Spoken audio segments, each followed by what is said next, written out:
代目、わしらな汚ねえしのぎなんぞする気ないんですわ。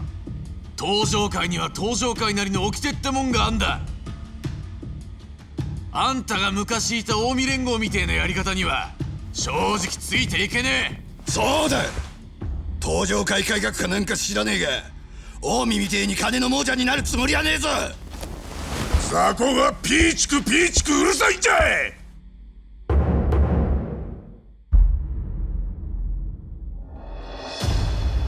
ろくに結果も出せねえ連中がごちゃごちゃ騒ぎよって、きれいごと抜かすならきっちり収めるもん収めてから言えや、ボケが。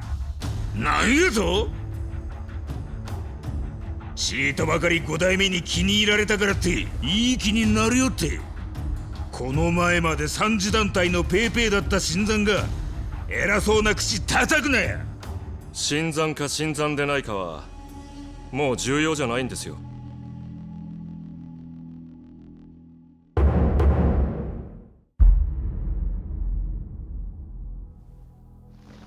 数字を残せる人間を幹部に登用し、稼げない人間を排除する、実力主義に基づいた血の入れ替え施策、それが5代目が進めてこられている東上界改革です。結果を残せる人間なら新参だろうが古参だろうが力を与えられるんだ。つまり結果を残せてる我々があんたらに偉そうな口を叩く権利はあるということです。なんやと。てめえこの野郎、おい言ってみろ。お静かに願いたい。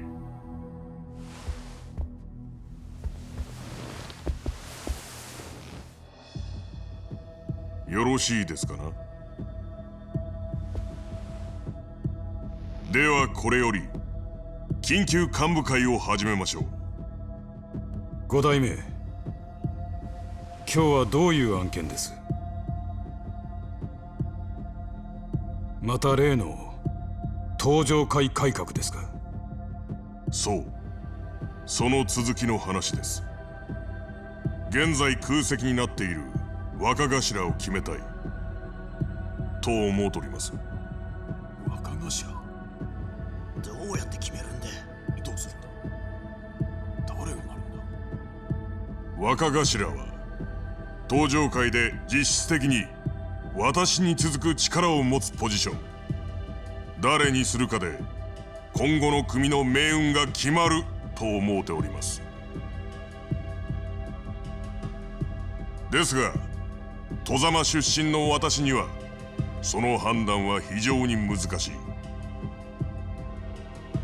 そこで私の進めている東上界改革のルールに沿う形で適任者を選ぶことに決めました。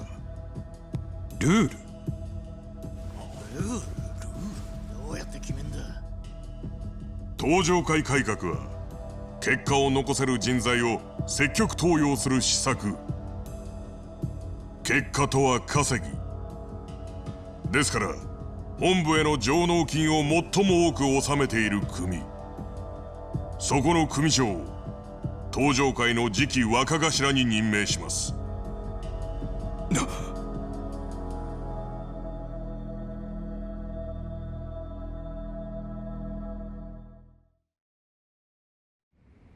それでは早速各組織の上納金の金額を確認しましょうか。飯淵。はい、それではこちらをご覧ください。おいおい、そんなこんなに差があるのか。ご覧の通り古くから東上界を支えている皆様の額はどんぐりの背比べ。まあ柏木さんの風間組が検討してるってところでしょうか。しかしその風間組にダブルスコア以上の差をつけている組が2つある。それが私の率いる飯淵組と植松さんの植松組です。あんたたちが毛嫌いしている新参者のね。この結果に基づくと1位は植松組、つまり次期若頭は植松さんということになりますかな。ふざけんな。お前らが稼ぎがいいのは汚いしのぎに手染めとるからやないか。登場界にはな美学ってもんがあんだよ。5代目が認めても俺は認めねえぞ。金に目がくらんで極道の魂なくしちまっとるんとちゃいますか。雑魚がジャガしはお前ら誰のおかげで飯が食えとると思っとんじゃ。わしらかてボランティアでやっとるわけやない。こんだけ組に貢献しとるんや。相応の地位をもらって当然やろが。文句あるやつはわしらぐらい稼いでから言えや。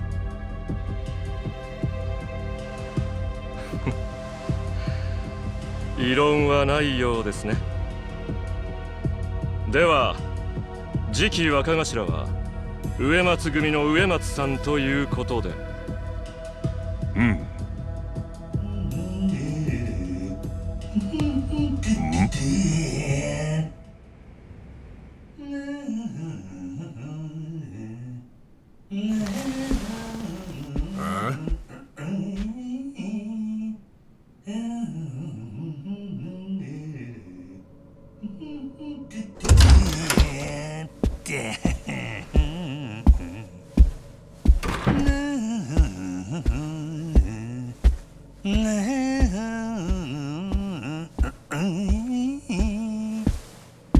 だからそった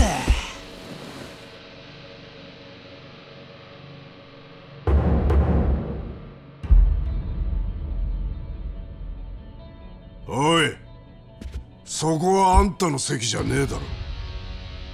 黙って見とけや。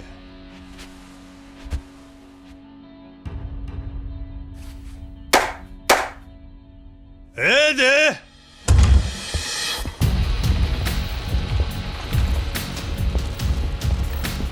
なんじゃありゃ。どうやってあんな金。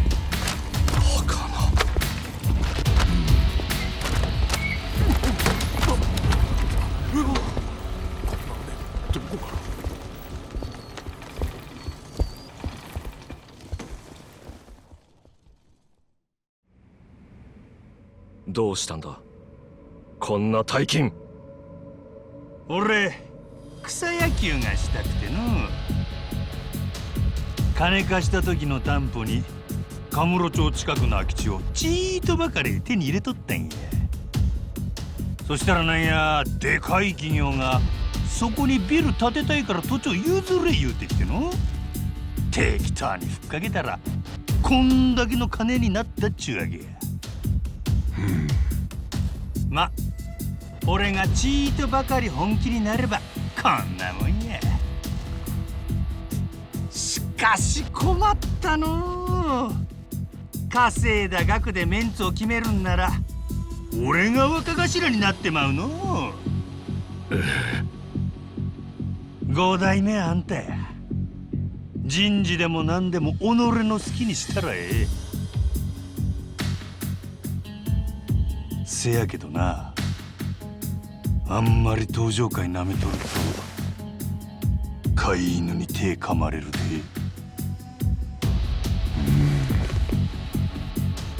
5代目どうします。一度本件は持ち帰りとする。次回の幹部会の際に改めて方針を決定する。なんや、座り心地あんまり変わらんな。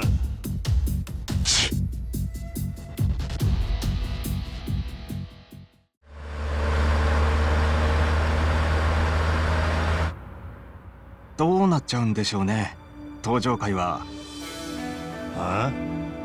いや、その登場会改革とか言ってましたけど、何でもかんでも金で判断するっつうのはどうなんすかね。植松さんとか飯淵さんとか信頼できると思います。新入りのお前が心配するようなことちゃうやろ。そうっすよね。すいません。まあ東上界の5代目は寺田や。あいつが黒といえば黒、白といえば白。それが俺たちの生きとる極道っちゅう社会や。あいつが信頼しとるんやったらそれでええやろ。ま、俺はどっちもうさんくさくて正直好かんがの。俺もそう思います。だから東上界の若頭には親父になってほしいっす。俺は若頭になる気なんてさらさらないで。そうなんですか？当たり前や。寺田みたいなうさんくさい男と俺がうまくやれるはずないやろうが。寺田は側近の植松を若頭にしたんやろ。東上界改革も結局は自分に都合のいいやつを幹部に揃えるための口実や。出来レースってことですか？ま、そういうこっちゃ。最近は回りくどいことする極道ばかりや。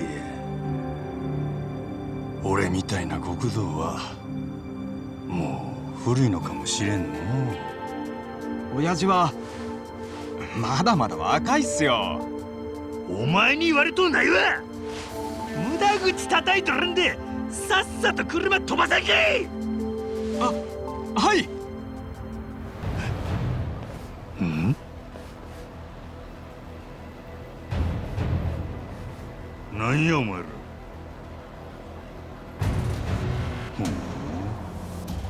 ひょっとして植松組のもんか。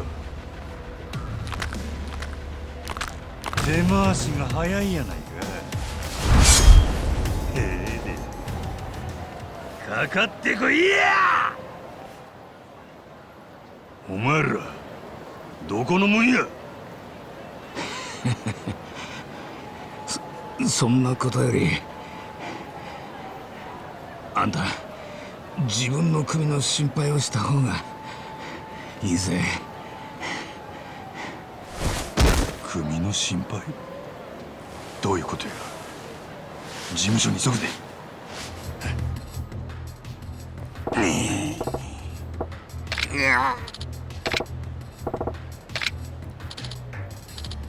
あ？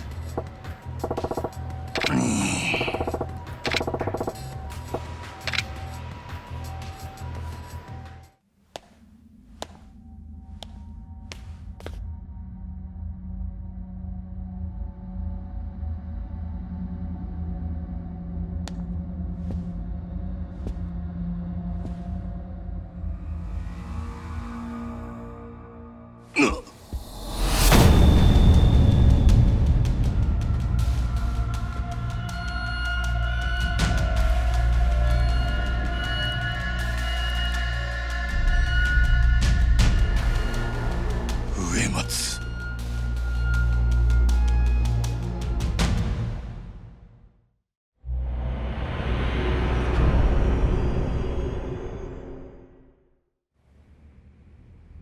今回の件どういうことか説明してもらいましょうか、真島さん。説明もクソもないわ。部屋に入っとったら植松が死んどった、それだけ。真島さんと植松は次期若頭の座を争うライバル関係。そしてその真島さんが植松の死体の第一発見者。何が言いたいんや。言いたいことあるならはっきり言えや。植松殺したのはあんたじゃないかって言ってるんですよ。くだらん推測はやめろ。真島が殺したっていう証拠がどこにあるんだ。証拠はまだありませんよ。ただ出てくるのは時間の問題でしょう。若頭候補だった植松は真島さんにとって最も邪魔な存在。殺す動機としては十分すぎます。真島さんは狂犬って呼ばれてるぐらいですしね。やっても何らおかしくない。もうやめませんか。これ以上古参同士のかばい合いは見ていられない。てめえ。柏木さん、もうええわ。真島。わしはごちゃごちゃ能書き垂れんのは苦手での。こいつらのくだらんお茶会に付き合うんはもうごめんや。植松やったやつの首取ってくりゃ文句ないやろ。ええ、もちろんそれができればね。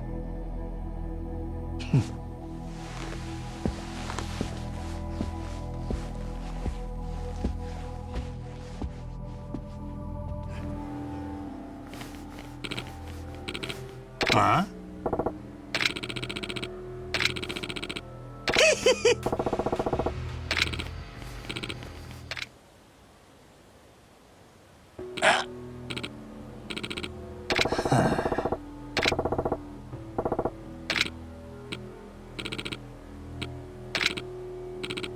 あおい。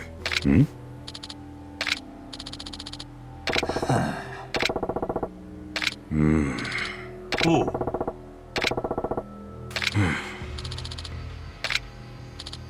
おああ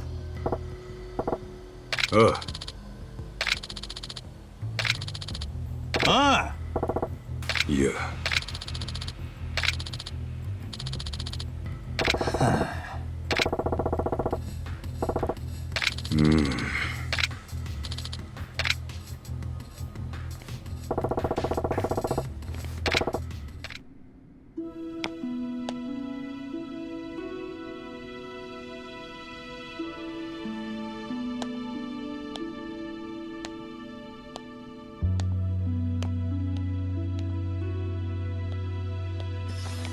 よう来ると思ってたぜ、真島五郎。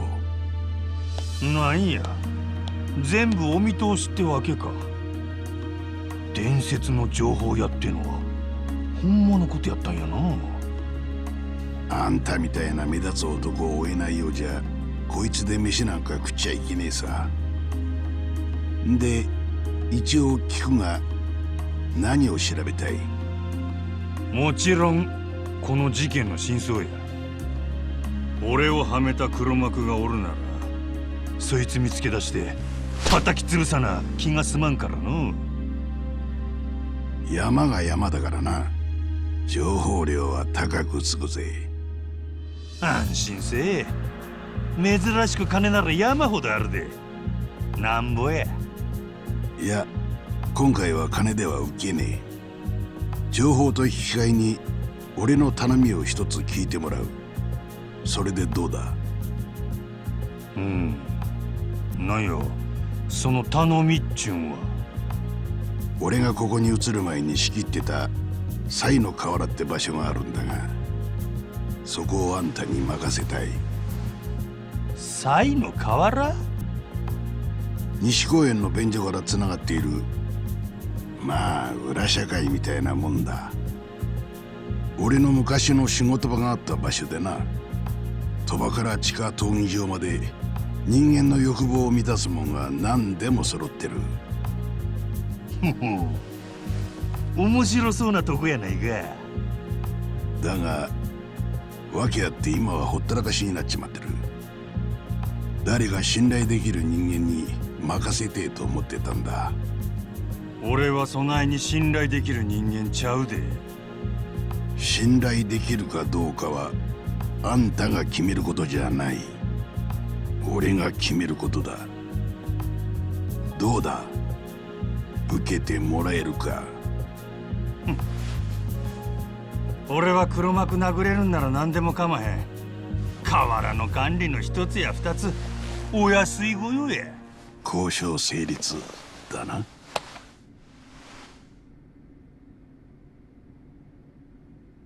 なんやこれは。俺の仕事道具だ。こいつを使えばカムロ町中の情報が俺の元に舞い込んでくるってわけさ。さて植松殺しの件だったな。このモニターを見てみろ。映っとるのは俺やないかい。ああ、あんたが上松組に乗り込んだ時の映像だ。こいつを巻き戻していくぞ。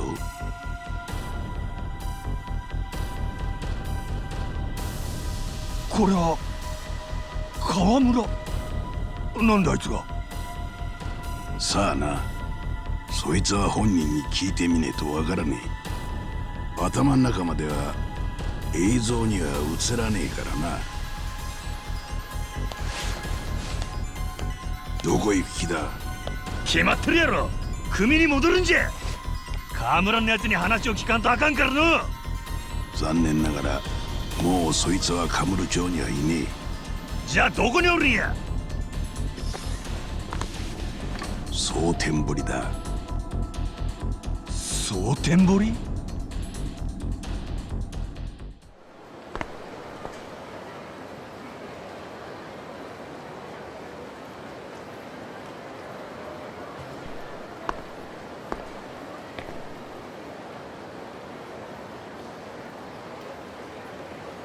帰ってきてしもうたか。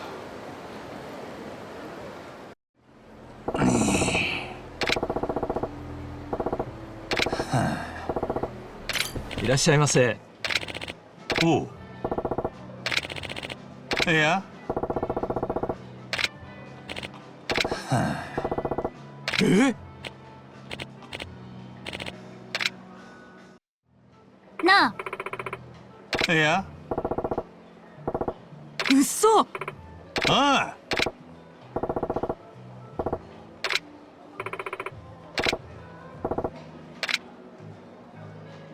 え？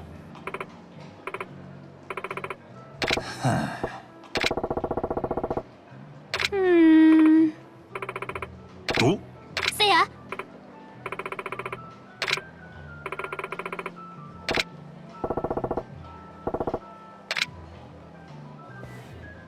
なあ。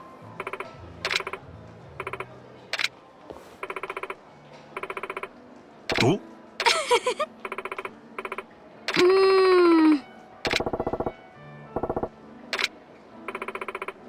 ああ？はあ。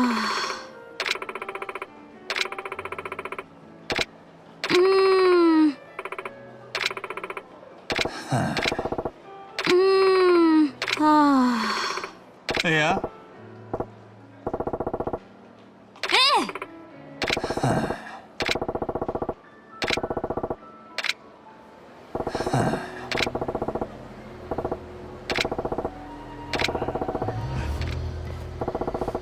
ああ？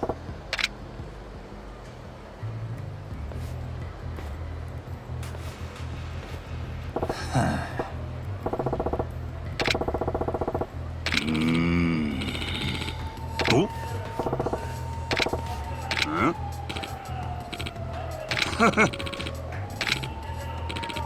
いや。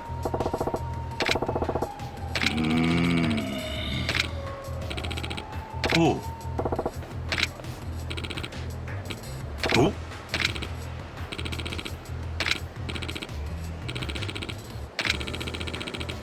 ああ？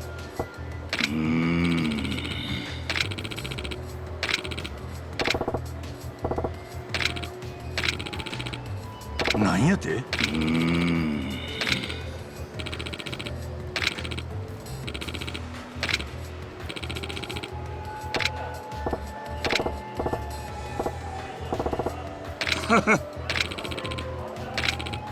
ああ。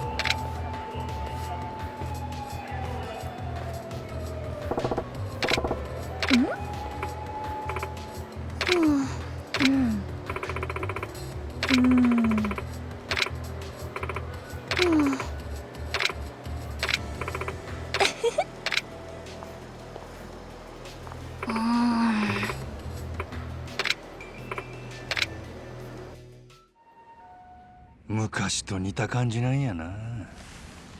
いらっしゃいませ。どうぞこちらへ。何分コースにいたしましょう。あ、いや、ちょっと聞きたいことがあってな。この男がここの常連やって聞いたんやが。ああ、川村くんですか？私よく担当させていただいてましたよ。ほんまか？ええ。と言っても前に来たのはかれこれ1年前くらいになりますけどね。1年前川村がうちの組に入ったのと同時期やな。ちーと事情があってそいつを探しとるんや。なんでも覚えとることはないか？あ、そういえば川村くん最後に店に来た日に気になることを言ってたんですよね。気になること？はい。川村くん上の雀荘でいつも麻雀をしてたんですけど、最後に店に来た日借金が全部チャラになったって喜んでたんですよ。チャラになった？ええ。全額肩代わりしてくれる人に出会ったとかなんとか。その人と東京のカムロ町に行くからしばらくこの店には来れないって。借金を肩代わりしてくれる人間とカムロ町に？世の中にはそんないい人もいるんですね。羨ましい。他には何か覚えとらんか？結構前のことなんですみません。いや、助かった姉ちゃん、ありがとな。それでお客さん何分コースですか？いや、マッサージはええわ。せっかくなんでうちのマッサージ受けてくださいよ。こんだけいろいろ話させといて何もなしですか？こっちは個人情報保護とか厳しい中でいろいろ話したっていうのに。わかったわかった。なら手っ取り早く一番短いコースで頼むわ。30分コースですね。今ならうちで一番マッサージがうまい立山が担当できますよ。ようわからんから任せるわ。ではご案内しますね。服を着替えてお待ちください。立山さん、一番のお客さんお願いします。失礼します。本日担当する立山誠です。よろしくお願いします。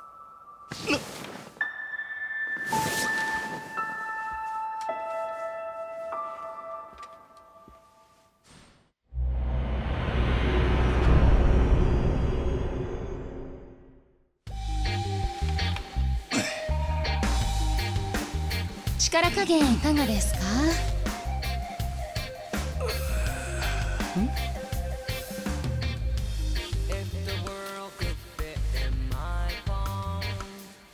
じゃあ次は足つぼいきますね。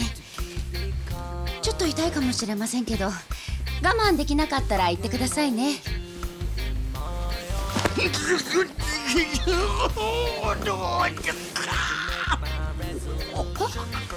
痛かったですか？そうですか。それならいいんですけど。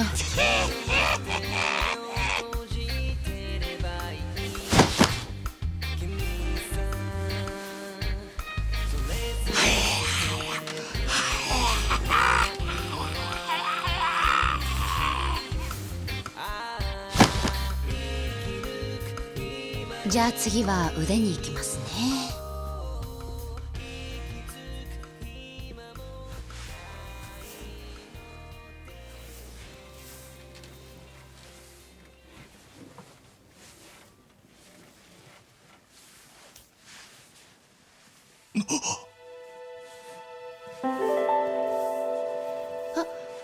すみません、腕時計気になります？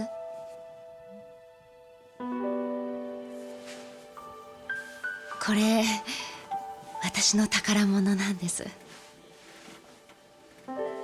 もう20年ぐらいかな。ずっと大事に使ってるんです。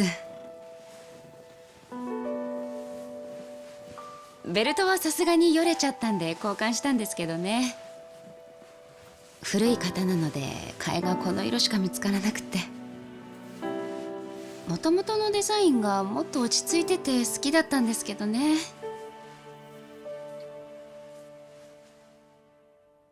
実はこれ私の命を救ってくれた人がくれたものなんです。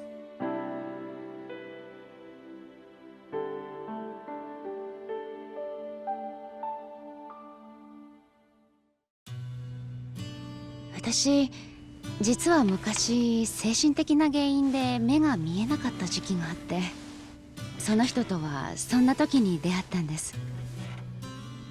事件に巻き込まれた見ず知らずの私を、その人は名前も名乗らないまま命がけで守ってくれた。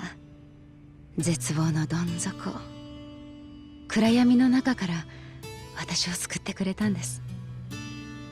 そのおかげで今は無事目も見えるようになって、結婚もして子供にも恵まれて、慌ただしいけど楽しい毎日を送れてます。あの頃はこんな未来が待ってるなんて想像もつかなかった。私今本当に幸せです。希望を捨てないで生きてきて本当に良かったなって心からそう思えるんです。でも私その人に感謝を伝えられないまま別れてしまって、ずっと後悔してるんですよね。実はここで今こうしてマッサージしてるのもそれが理由なんです。ここはその人と初めて出会った場所なんです。そしてこの蒼天堀はその人との思い出が詰まった大切な街だから、ここに住んでこの場所で昔のように待ち続けていれば、いつかもう一度会えるんじゃないかって、会って今度こそありがとうって言えるんじゃないかって思って。いけない、神経臭い話しちゃいましたね。ごめんなさい。なんでだろう、今日おしゃべりになっちゃうな。あ、今のは夫には秘密にしてるんで内緒にしといてくださいね。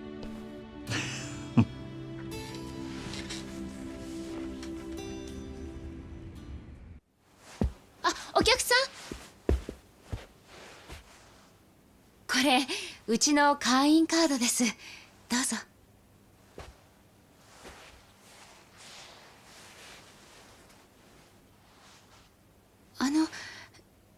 以前どこかでお会いしましたっけ？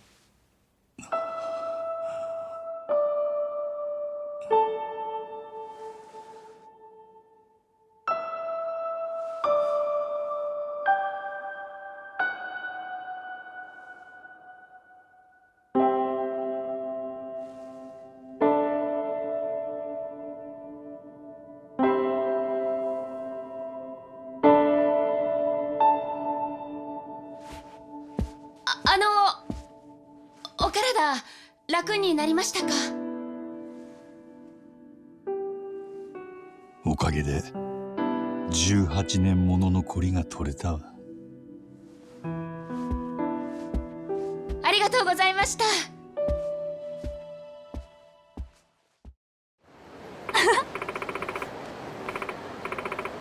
おう、なんやて？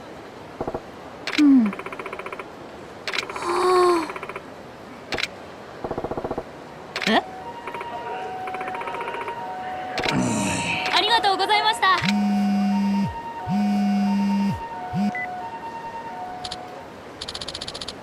あ？なんやて？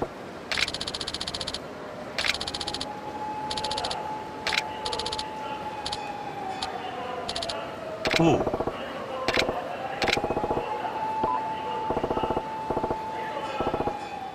河村！親父、何やっとんじゃお前！すいません。でも仕方ないんです。殺さないと殺されちまいますから。何言うとるんや。植松やったんもお前なんか。はい。でもあと一つなんです。それが終われば俺は自由にしてもらえる。河村、お前。親父を殺せば俺は生き返れるんです。本当にすみません。親父、死んでください。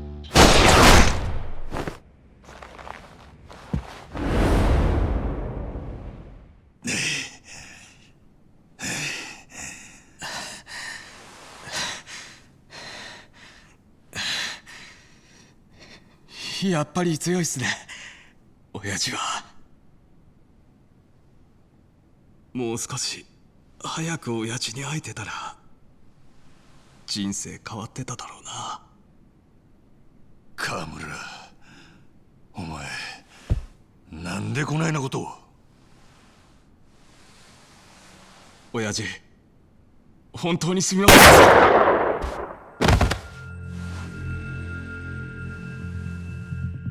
よく頑張ったな、河村。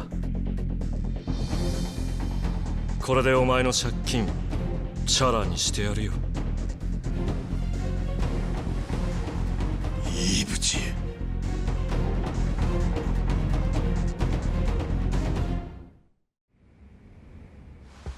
バカとハサミは使いようなんて言葉がありますが、本当にその通りだ。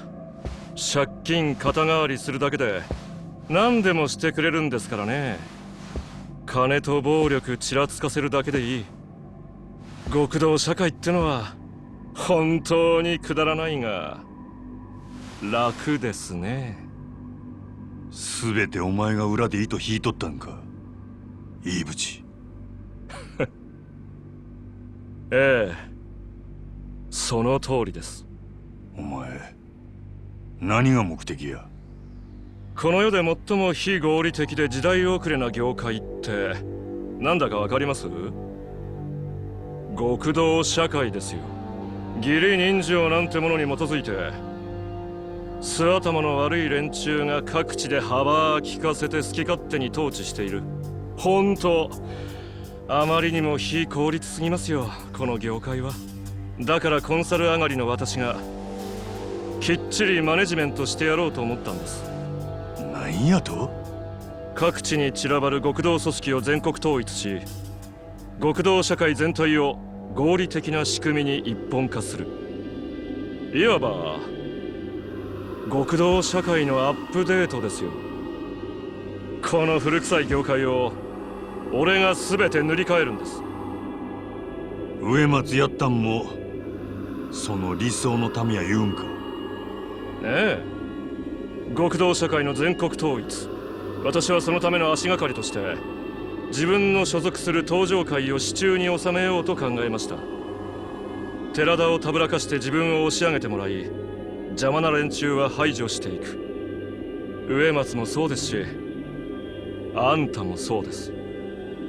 もちろん寺田も時期を見て消すつもりでしたがね。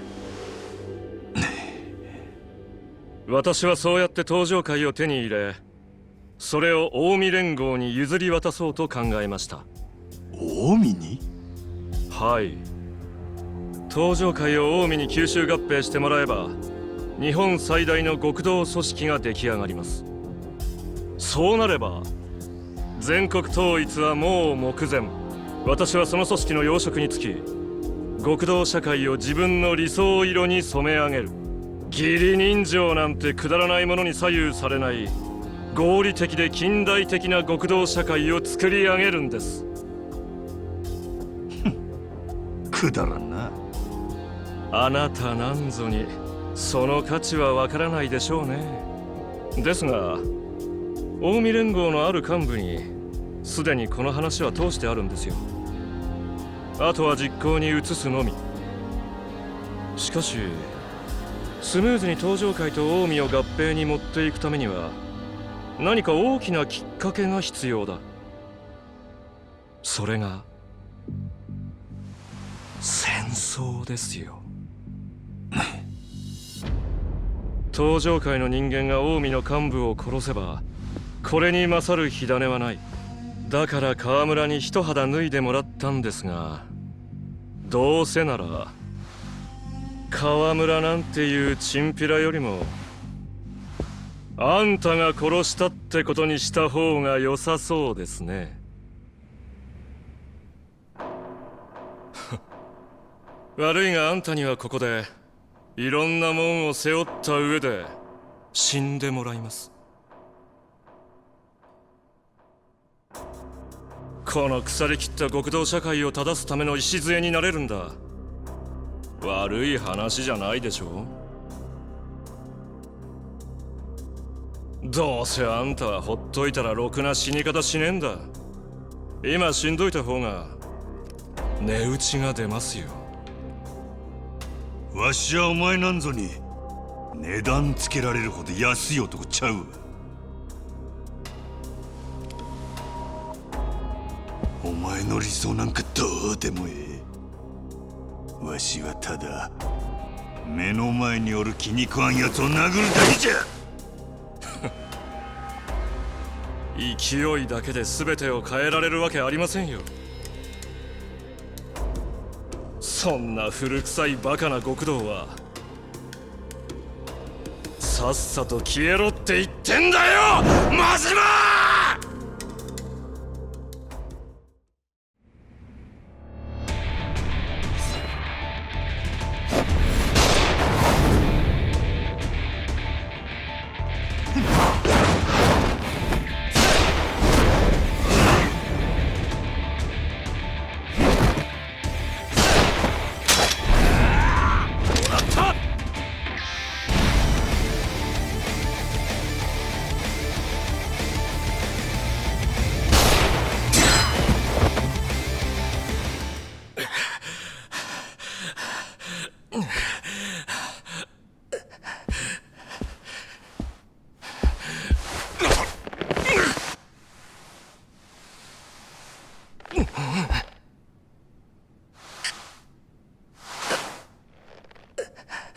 人んとこの組員弾いといてただで済むと思っとったんならバカはお前の方やで。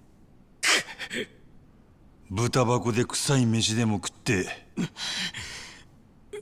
一から勉強し直してこいや。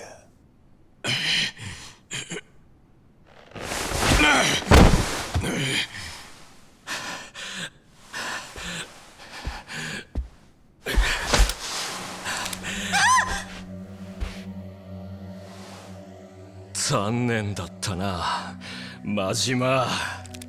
全てはもう動き始めているんだよ。西と東の大戦争が起こり、東上界は消える。これから面白いことになる。最高のエンターテインメントだ。一足先に行って特等席を確保しておかねえとな。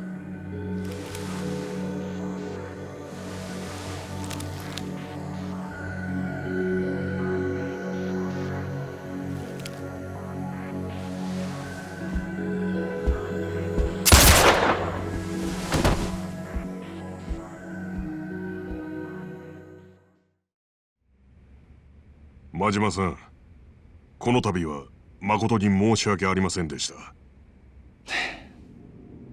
いい淵の魂胆を見抜ききれなかった私の責任です。もともとある程度黒いもんを含んどるやつやとは思っていましたが、数字を重視するあまり数字にならないものを軽視しすぎた私のやり方が間違っていたのかもしれません。組の頭張る男は間違っても間違っとるなんて言うたらあかんで。え？東上界の五代目はお前なんや。お前が白といえば白、黒といえば黒。それがわしらの生きとる極道の世界や。どんなやり方をしようとお前が正しいと思うんならそれが正しい。まあ正しかろうが間違いやろうが、わしはお前のやり方は嫌いやけどな。なことよりわしが気になっとるのは近江の方や。近江？わしが今回ドンパチかましたんは紛れもなく近江連合の島や。それにいい淵の仕業とはいえ、うちの組員が近江の幹部をやったんは事実。連中が黙っとるわけないやろ。はい、実はすでに近江の方から説明の場を設けるよう求められております。近江と戦争になったら今のうちはおしまいや。せやから一つ提案があるんや。提案？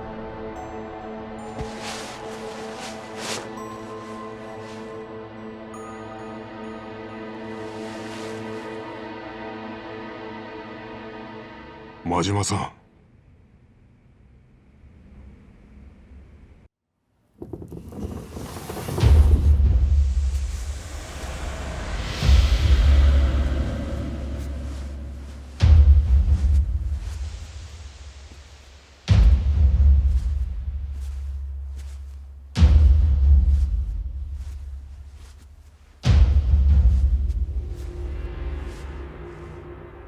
この度は近江連合さんにご迷惑をかけてしまい申し訳ない。申し訳ない？何のんきなこと言うとるんや。相変わらずぬるいの寺田藩は。こっちはあんたらの内輪もめのせいで三次団体とはいえ幹部一人殺されとるんやで。どない責任取るつもりや。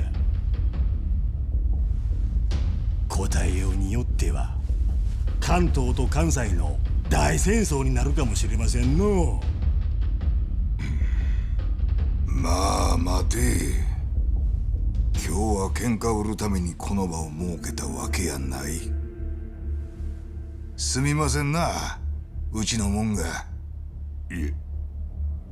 せやけど戦国たちが言うとることも一理あります。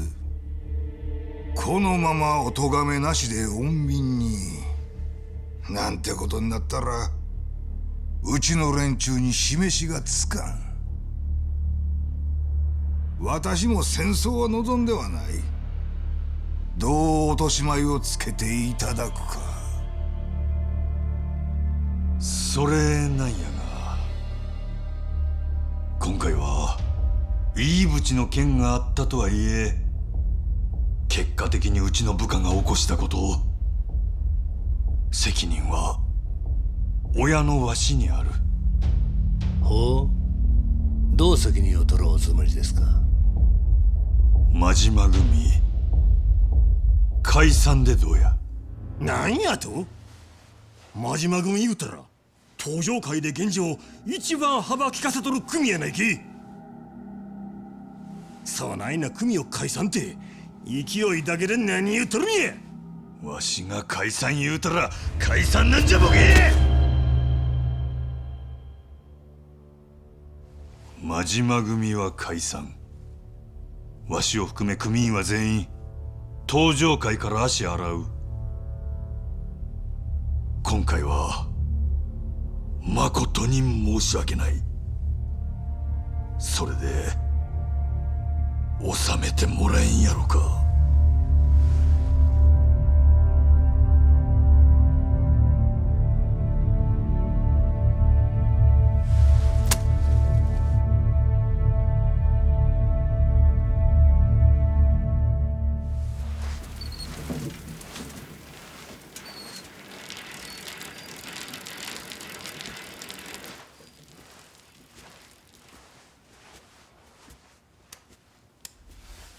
せっかくの戦争勃発の大チャンスやったのに、あの真島とかいう男にしてやられたの。そんなに戦争がしたいならあの場で噛みつけばよかっただろう。あんだけ潔い姿勢見せられたら噛みつく方が野暮ってもんや。まあいずれにせよ東上界とは近いうちに戦争することになるやろからな。その時までお楽しみは取っておくとするかの。戦争ね。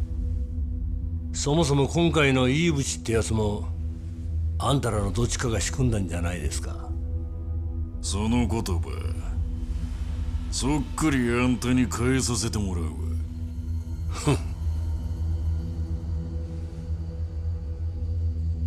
真島五郎、大した男や。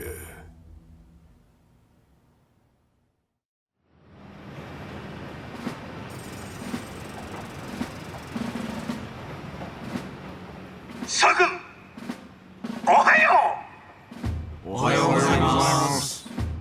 が小さい。挨拶ができへん人間は建設もできへんで。ほらやるなし。ええか。朝にはいおはようございます。なんややればできるやないか。なら初めからやるか。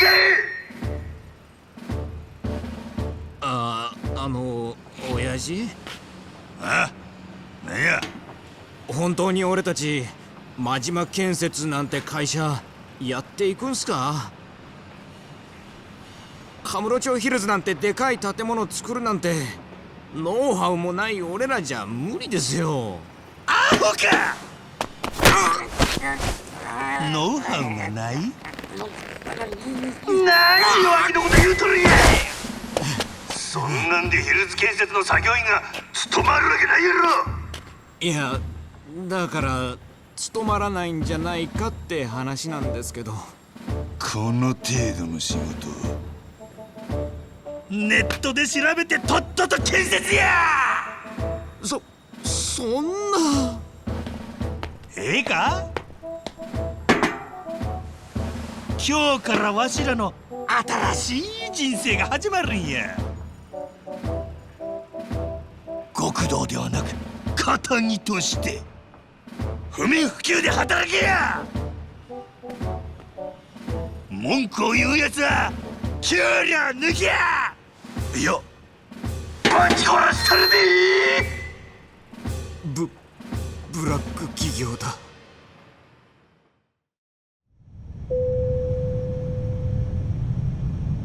当機は間もなく着陸態勢に入ります。どうぞ皆様、今一度安全ベルトをお確かめください。パスポート。ああ。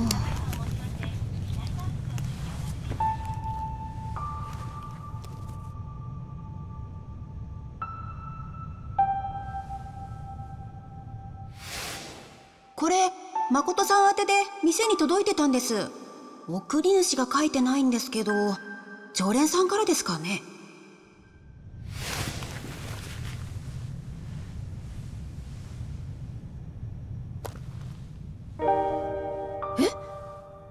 これって昔私がしてた。どうして。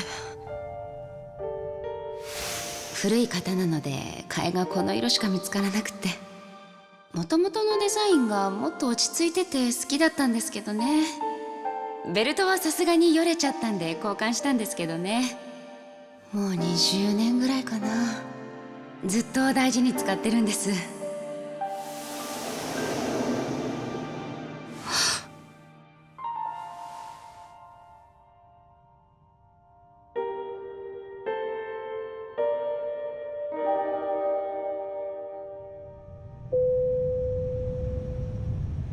当機は最終着陸態勢に入りました。座席のリクライニングやテーブルを戻ってどうした誠。眠れなかったのか。大丈夫。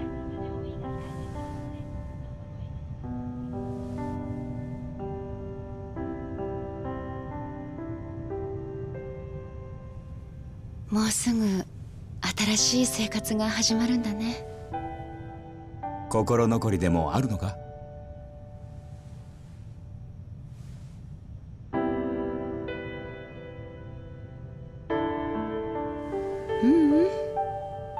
ないよ。本当に。